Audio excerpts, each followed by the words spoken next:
Hakuna Mungu bali mimi peke yangu. Hapo zamani za kale kulikuwa na mfalme mwenye nguvu sana aliyeitwa Nebukadneza. Alikuwa mfalme wa Babeli, ufalme uliokuwa mkubwa na wenye utajiri mwingi. Alijenga majumba makubwa, bustani za ajabu na kuta ndefu zilizolinda mji wake. Hakukuwa na mfalme mwingine aliyelingana naye kwa nguvu na utukufu. Lakini pamoja na mafanikio hayo yote, Nebukadneza alikuwa na tatizo moja kubwa: alijivunia sana.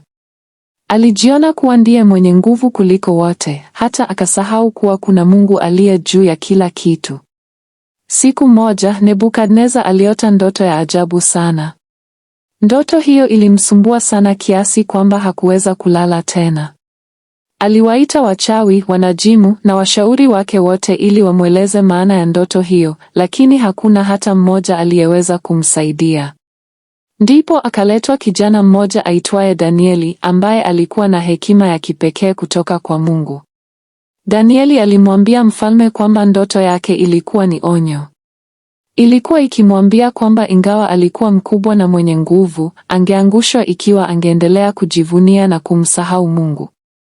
Danieli alimwambia, mfalme, utanyang'anywa ufalme wako kwa muda na utaishi kama mnyama porini, ukila majani kama ng'ombe, mpaka utakapotambua kwamba Mungu ndiye mtawala wa kweli wa ulimwengu. Nebukadneza alisikia maneno hayo, lakini hakuyatia maanani sana.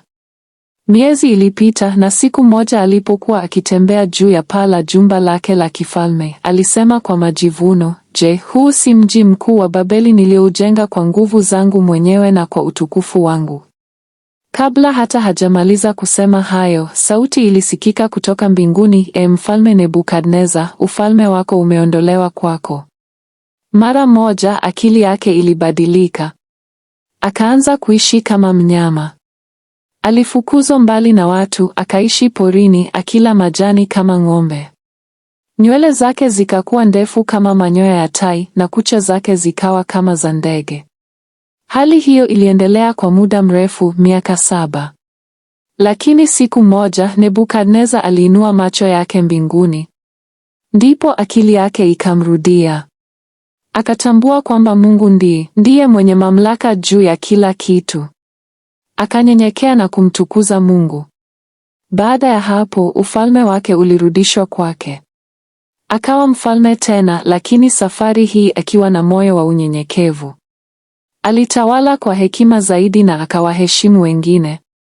Hadithi ya Nebukadneza inatufundisha jambo muhimu sana: haijalishi una nguvu, mali au mafanikio kiasi gani, unyenyekevu ni muhimu.